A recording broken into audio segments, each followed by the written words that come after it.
Здравствуйте, салам, аван. Вот смотрите, из картона я говорил, делаем авоскоп, фонарик можем применить, настольную лампу. Вот здесь, конечно, вот воздушная камера не такая ровная.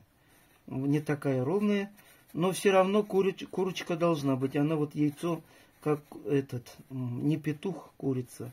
Значит, кундан чахпол мала. Сывлаш мене, сывлаш вырыне. Этот, итлаши пызыкомар.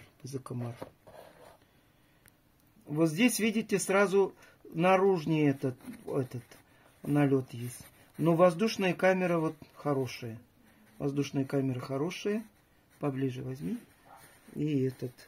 Точно курица будет. Это, скорее всего, петух будет.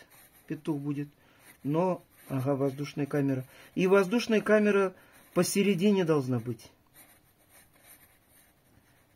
Так, что-то нет, это бракуем. Что-то там не то. Не то, и его в сторону.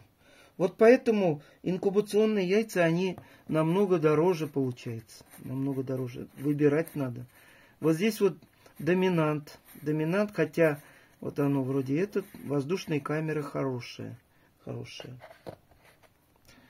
Так, здесь вот видите, это петух.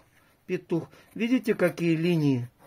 Такие яйца лучше не ложить. Но я замечал,